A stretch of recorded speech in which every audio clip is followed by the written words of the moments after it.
You have to stop writing, then I can explain further. So the second type of market failure is under provision of public goods. Public goods, stop writing please.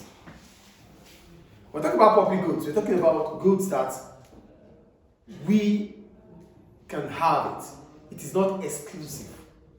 It means it's not rivals, it's not exclusive. So your consumption does not stop my consumption. Me having it does not stop you from having it.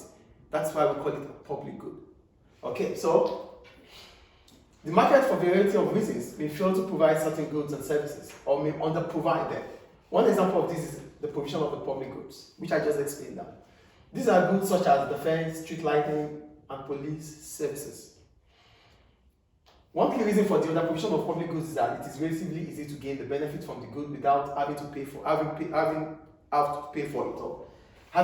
it. There is then a large incentive for individuals not to pay for the goods in the hope that someone else will pay for its provision, which is through taxes. The result is that public goods are underprovided if left for the market forces, which is the free market. So what we are saying basically is this.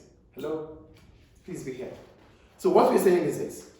For public good, the market for the free market would not be able to provide it. Why? Because there's no incentive to maximize profit.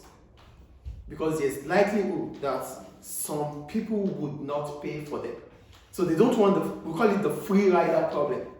A free rider. You've heard about free rider, right? So because there's a free rider problem, it's difficult for the private firms to invest in the provision of such goods. Street lights. There's street lights throughout the road, right? If you're not paying taxes, if I'm not paying taxes, so it has been provided by taxpayer money. So that means some of us riding through our cars, through the road, would benefit from it without actually paying for it. As a result, the free market would not want to dabble into that. They only want to provide goods and services that are profitable. So is it profitable when you make something available and some people are benefiting from it without actually paying? Is it beneficial to you? Is it profitable? No. Because your own motive of provision or providing or producing goods or services is because you want to maximize profit. So firms would not produce goods and services if there's likelihood that some people would not pay for them. So it will be underprovided. That's why strategic areas, strategic resources are used by government. So government makes sure that goods that might be difficult for the private firms to produce is being provided or produced by them. So under provision of public goods is a market failure. That's why we have the mixed economy. So those things that the market economy cannot provide, which we're talking about here, will be provided by government. So with mixed economy, it reduces market failure. Clear? Great. So that's about under provision of public goods. Then I'm going to write about them, but let me just explain them further. Then we have information gaps. An inefficient market, both buyers and sellers have good knowledge of the product. An efficient market, if the market is efficient, it means both buyers and sellers have symmetric information about the provision. Okay. So if the information is missing in that market, if information is missing in that market, it means there's information gap. That's asymmetric information.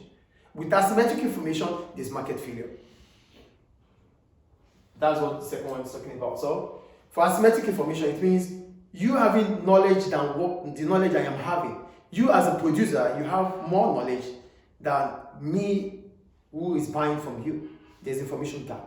And whenever there's information gap in the market, it makes us to take decisions that we are not supposed to take. Either we are over-consuming or under-consuming based on the fact that we lack certain information about the product or the service that we're about to get. So if you don't have knowledge about something, it's either you over-consume it or you under-consume it. So over-consumption or under-consumption is also what? A market failure. Which brings about information failure. Then the third one, I'm going to write them. Then the third one here.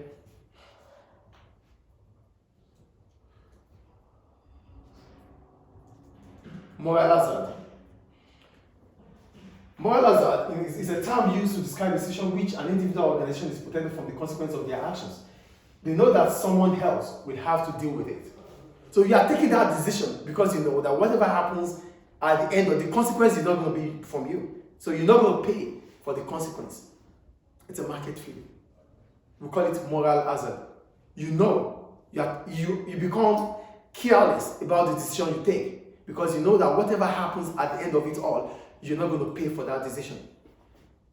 Do you understand moral hazard? The next one. Speculation on market bubbles.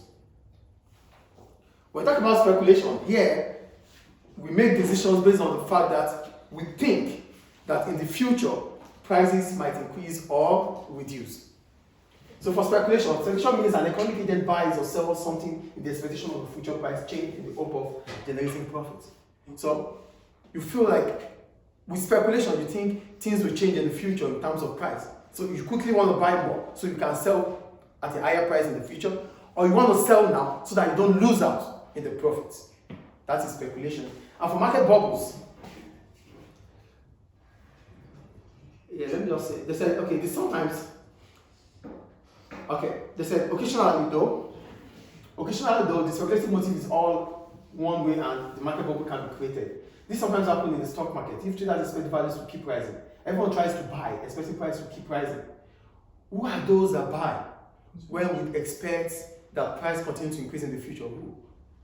In the stock market. Because in the stock market, we have the bear and the bull.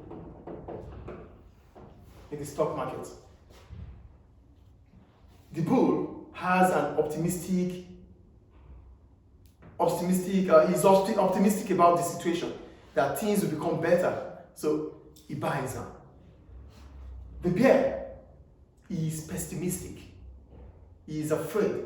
He thinks prices will fall in the future. He wants to sell now. Do you get the difference between the bear and the bull now? Yes. So this really happens in the stock market, where there's speculation. People think about the prices might rise in the future. Because you think the prices might rise in the future, you buy more now. But if you are scared about the future, if you are pessimistic about the future, you sell now because you don't want to lose. Is that clear? Yes. So, let me see what we need to write more for that. And that's all about that. So let me write that. We'll continue to write.